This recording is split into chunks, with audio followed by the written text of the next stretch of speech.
YSR Congress party అధికారం కోల్పోయిన తర్వాత వైఎస్ఆర్ కాంగ్రెస్ పార్టీకి సంబంధించిన నేతలందరినీ టార్గెట్ చేసుకుంటూ కూటమి ప్రభుత్వం వేధింపులకు గురి చేస్తుంది. ఇందులో భాగంగానే జోగి రమేష్ ను టార్గెట్ చేసుకుంటూ ఈరోజు తెల్లవారుజాము 4:30 ఆయన ఇంటి మీద ఏసీబీ అధికారులు అదేవిధంగా పోలీసులు ఒక్కసారిగా తనిఖీల పేరుతోటి ఇంట్లోకి చొరబడే ప్రయత్నం చేసి దాదాపుగా 4:30 నుంచి కూడా తనిఖీల పేరుతోటి వేధింపులు చేసిన ఘటన మనం చూస్తున్నాం. ఇందులో భాగంగానే ఉదయం 4 గంటల నుంచి దాదాపుగా 4:30 నుంచి కూడా ఇంటి లోపలికి ఎటువంటి అనుమతి లేకుండానే పోలీసులు ప్రవేశించారు.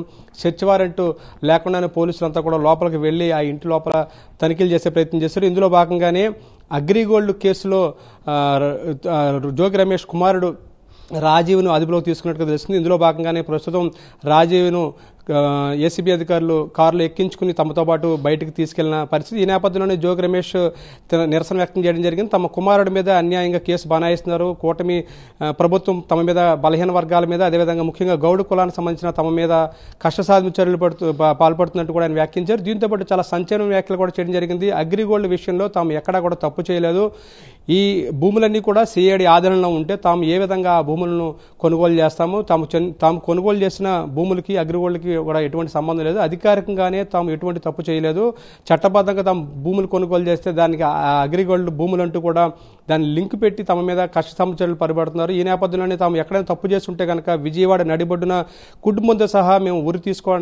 తీసుకుని చనిపోవడానికి సిద్ధంగా ఉన్నట్టు కూడా ఆయన చాలా సంచలన వ్యాఖ్యలు చేశారు. ఈ నేపథ్యంలో కుటుంబ సభ్యులు చాలా ఆందోళన వ్యక్తం చేస్తున్నారు. విదేశాల్లో తమ కుమారుడు చదువుకున్నాడని జోగి రమేష్ చెప్తున్నారు. ఈ నేపథ్యంలో ఉన్నత విద్య అభ్యసించి ఉన్నత ఉద్యోగంలో ఉన్న వ్యక్తి మీద ఈ విధంగా కష్ట చర్యలు అనేది తీవ్ర ఆందోళన కలిగిస్తుందని చెప్తున్నారు. నేపథ్యంలో జోగి రమేష్ భార్య ఉన్నారు, ఆమెతో మాట్లాడించే ప్రయత్నం చేద్దాం. అమ్మ, ఏ విధంగా దీన్ని ఏ విధంగా చూస్తారు? అంటే ఎందుకు మీ ఇంటి మీద తెల్లవారుజానే దాడి చేసి ఇది కష్ట సాధించడంలో భాగంగా మీరు భావిస్తున్నారా? ఏం జరిగింది అసలు? మన చంద్రబాబు గారు మనస్సాక్షికే వదిలేస్తున్నామండి. ఇది నా బిడ్డ అయితే అమెరికాలో చదువుకొని మంచిగా ఉద్యోగం చేసుకుంటున్న బిడ్డ వాళ్ళ తండ్రికి తోడుగా నిలబడాలని ఎలక్షన్స్ టైంలో వచ్చాడండి. కానీ నా బిడ్డని ఇలాగ అరెస్ట్ చేయడం చాలా బాధ అనిపిస్తుంది. వారికి బిడ్డలు ఉన్నారు కదా, ఇంత అన్యాయంగా అక్రమంగా. ఏ కారణం చెప్తే కేసులు ఇరికించే ప్రయత్నం చేస్తున్నారు? అంటే ఎన్నికల సమయంలో తండ్రి తరపున ఆయన యాక్టివ్గా పాల్గొన్నారనే కక్ష సాధింపు చర్యలా లేకపోతే ఏంటంటే? అవేనండి, ఇంకంతకంటే ఇంకేం లేవు. కక్ష సాధింపు చర్యలేనండి ఇవి. మేము కష్టపడి అంచెలంచెలుగా పైకి ఎదిగిన వాళ్ళమే కానీ అన్యాయంగా అక్రమంగా మేము తప్పు చేసిన వాళ్ళం కాదండి. ఇది అన్యాయమేనండి. అగ్రిగోల్డ్ భూముల వ్యవహారంలో మేము తప్పు చేసి ఉంటే విజయవాడ నడిబొడ్డున కుటుంబంతో సహా ఉరి వేసుకోవడానికి మేము సిద్ధంగా ఉన్నామని మీ భర్త మాజీ మంత్రి జోగి రమేష్ చాలా సంచలన వ్యాఖ్యలు చేశారు. ఏ విధంగా చూస్తాం అంటే తప్పు చేయలేదనేది ఆయన ఘంటాపదంగా చెప్తున్నారు. గతంలో అనేక సార్లు నేను తప్పు చేయలేదని చెప్పినప్పటికీ కూడా నన్ను వేధిస్తున్నారు, నన్ను వెంటబడుతూ కొన్ని పత్రికలు పదే తప్పు వార్తలు రాస్తున్నాయని చెప్తున్నారు. అంతే కదండి, మరి ఇట్లా అన్యాయంగా అక్రమంగా పెడితే మరి ఎవరు తట్టుకుంటారండి? కుటుంబం తట్టుకుంటుందా? తట్టుకోలేదు కదండి. మరి అందుకంటే మేమేం చేయగలం? ఉరేసుకొని చావడం తప్పితే ఏం చేయగలం? చంద్రబాబు గారు కూడా ఆలోచించాలి. తనకు బిడ్డలు ఉన్నారు కదా, ఇంత అన్యాయంగా నా బిడ్డని ఇలా వేధించవచ్చా? తన తండ్రి మీద కక్షతో అసలు ఇలా వేధించవచ్చా? నా మీద కోపం ఉంటే నా మీద కష్ట తీర్చుకోండి, కానీ నా కుమారుడిని అన్యాయంగా ఇరికించద్దు, అన్యాయమైన కేసులో ఇరికిస్తున్నారనేది జోగి రమేష్ గారు చెప్తున్నమాట. ఆయన కూడా అండి ఎక్కడైనా కూడా న్యాయంగానే పోరాడారండి. ఆ రోజు చంద్రబాబు గారి ఇంటి దగ్గరికి వెళ్ళినా కూడా సీఎం గారిని ఆయన ఎవరు అయ్యన్న పాత్రుడు ఇష్టం వచ్చినట్లు మాట్లాడారు. దానికోసం సమాధానం ఆయనతో క్షమాపణ చెప్పించమని వారి ఇంటి దగ్గరికి వెళ్ళారే కానీ ఆయన మీద దాడి చేయటానికి కాదండి.